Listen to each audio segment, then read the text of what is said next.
Good morning, everybody. It's Tuesday. 2 days until the leap year day. I don't know why I'm excited about that. It's going to be a normal day. But today we're talking about Loyalty is Back, Toyota engine that captures carbon, and small business owner optimism. Everywhere I go, the people really want to know. I tried to find what a definition of a small business was. It is the most ambiguous definition you can imagine. Smaller than Walmart. No, yeah, pretty much. I literally, for the last story, I tried to find it. And it's like, depending on what industry you're in, then the total revenue number changes and the employee count changes. Really? Yes. Like it's not universal. Nope. So you can have a small business in one segment where your revenue is $30 million. And in another segment that could cap out at like 4 million. Wow. And some small businesses will be like 15 employees, and some it's under like 1,000 before you go to mid-size. It depends on the segment. Like that's kind of wild to me. Yeah, like if you're a dog walking business, I'm sure that like, you know. Yeah, like how do you have 900 employees and you're a small business, right? Well, I mean, like, look, you can. I mean, I don't even want that. Walk in Beaver Toyota and tell me that's a small business, right? It is a small business. That's not a small business. There's no way, but it's technically a small business. Yeah. So I don't know. I don't even know how to define it. I got to the end and I'm like, well, we're just gonna do the story anyway. Yes. Hey, we got 77 days until ASOTU CON 2024. Yes. Conversations ramping up, partnerships ramping up big time. And like you're going to start to see a lot on social. Look, if you haven't gotten a ticket or if you haven't circled the dates on your calendar, do it right now. May 14th through 17th, with the main days being the 15th and the 16th. We have an insane keynote speaker to wrap up the event. We have a slew. I'll also call it a slew.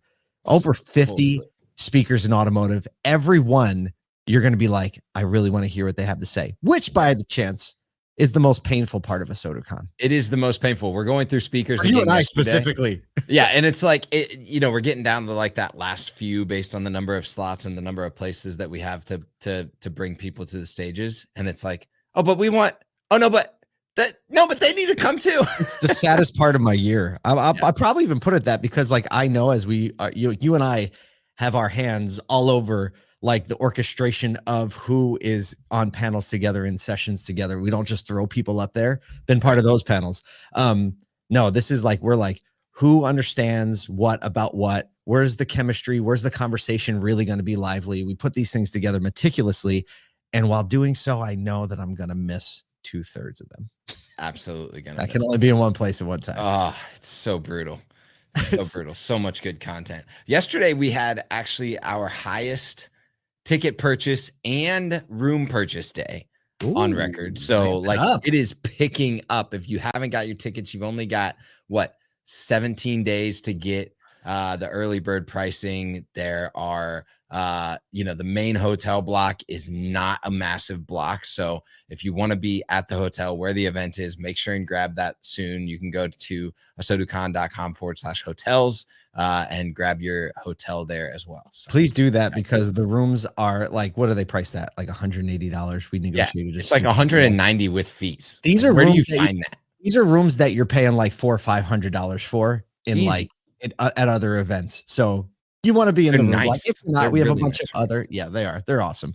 If you're an industry partner and you want to be part of partnering, sponsoring the event, we still have some openings left. They're starting to tick off now. Like all the sold signs are showing up. However, we also try to craft an experience for you, the industry partner, where you get to go. We do a lot of the heavy lifting, especially if you want like a booth or like a conversation room as we have them. Like we set it all up. We get your branding on there, the TV, the network drop, the power. It's all included. It's all there. So your people show up and they're actually fresh. They're ready to go. They're not beat before the event even starts. So yeah, we try to think of everybody because, we've been on both sides of the table. Let's get to it, Paul. All right, got to talk about some news today. Oh, this is a good one. Owner loyalty is making a comeback as General Motors and Tesla both lead the pack in the new S&P Global Mobility Annual Automotive Loyalty Report. GM captures the overall loyalty to manufacture, while Tesla has the top spot for overall loyalty to make. Tesla also walked away with, this was surprising, ethnic market loyalty to make. That's a Tesla, folks. Wow. Highest conquest percentage. That makes sense. That makes total sense. Alternative powertrain loyalty to make, that makes sense too, because there hasn't been really anybody else to be loyal to for a while. But there will be really soon. The Ford F-Series, Ford F-Series top spot for light duty trucks. GMC Sierra top spot for heavy duty trucks. And so here's the big deal. After several years of declines in this, it's an analysis of 12.6 new vehicle registrations. Basically, this is the first time it's been above, like, back to 2019 levels, so pre-COVID levels. And yeah, so I mean, that's the thing. Well, and I mean, it makes a lot of sense because the conversation, actually, I remember sitting with Amber Daniel like 2 years ago at Modern Retail Conference, and we were looking at some of this data, and the reality was that if nobody had inventory, you had to buy a ar. And so you went where the inventory was, not where you were brand loyal. So it makes sense that as inventory comes back, we start to see brand loyalty. It's a great opportunity for dealers to understand, hey, look, you can go back to customers potentially now that that defected to another brand and go, hey, look, we've got inventory again, come back to the brand. I would be looking that as like reconquest opportunities in your funnel, because there's a good chance those customers didn't actually want to defect. They just had to. They needed a car. That's a really good point. That's a really good point. Hey, speaking of defecting. Stop. Segue. Time. Toyota's turned into like the quintessential defector. You know, they're so polite about it too. But Toyota's been working on an engine that's actually carbon negative. Wow. Not carbon neutral. Introducing a new carbon capture technology that actually cleans carbon from the air as you drive. So they've been basically pioneering this carbon capture tech in their GR Corolla race car. So they're doing it on the racetrack, potentially making combustion engines carbon neutral or even carbon negative. Basically, it's a hydrogen powered car that has a special filter system that filters the intake air and removes existing carbon. So we already know the hydrogen powered engine doesn't emit carbon, but it actually captures carbon without losing any energy. Racetrack, obviously a great place to try this because they're all dialed into like, how can we get maximum energy to the wheels?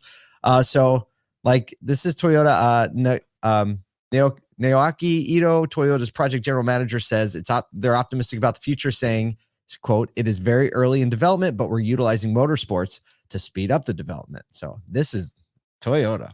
Well, hey, look, motorsports has always been the place where these big brands start their technology because it's a dedicated use case with an extremely skilled team. And this is exactly what I've been calling for Toyota to do over the last 3 years, is like, watch out for them to come swinging with something that nobody saw coming and to be carbon negative. This makes, get Paul, like, we do this with water. We do this with everything in the world. We like refine the Earth's materials that we have at our fingertips into better things. And so why not use cars that are everywhere to literally refine the air? Genius. I mean, gosh, it's genius. It's so genius. It seems like science fiction, like nuclear fusion, right? Like it kind of happens, but is it happening in a usual way or a usable way? But hey, that's a new texture to the conversation. And, you know, maybe that's one of the reasons Toyota's been kind of closet bullish, maybe not so closet bullish on hydrogen. But I don't know. I think the alternative fuels thing the conversation definitely isn't over with EVs. Yep. What are we going to do? How are we getting into this next I ain't one? got nothing. Speaking, I'm sorry. Speaking of the beginning of the show where we alluded to it. Segue. Time.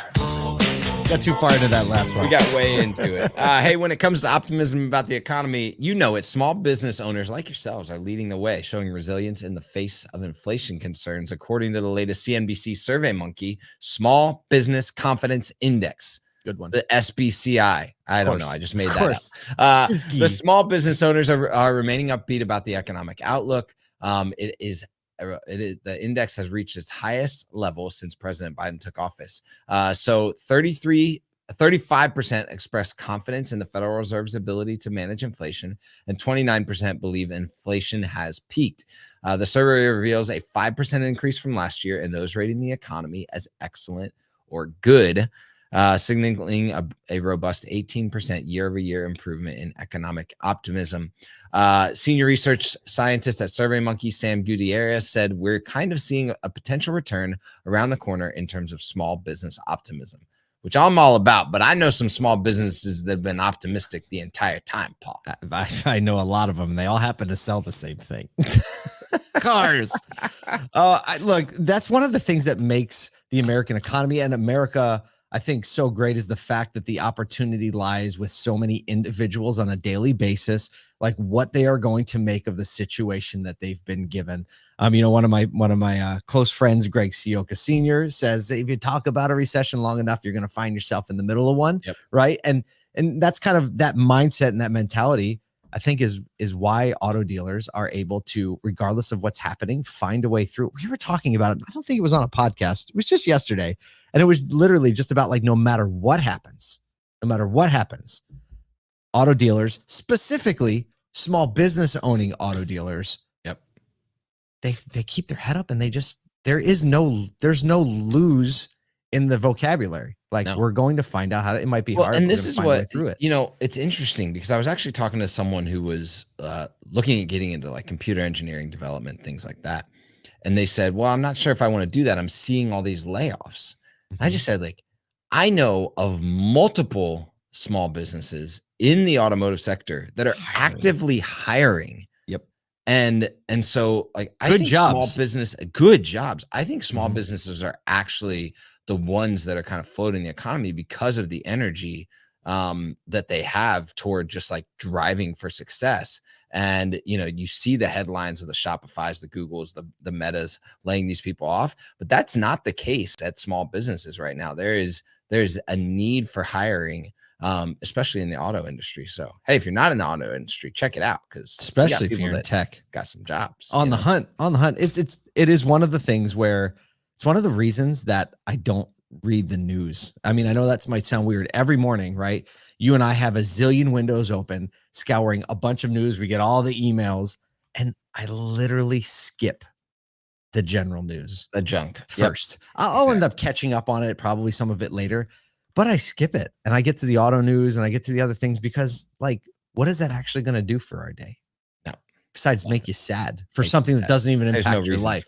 I know there's not. Well, we're glad you spent a few minutes with us here today. We hope we calibrated you a little and just at least let you know there's other people thinking the way you think, doing things the way you do. So get out there, sell some cars, build some tech, and love a few people while you're at it. We'll see you tomorrow.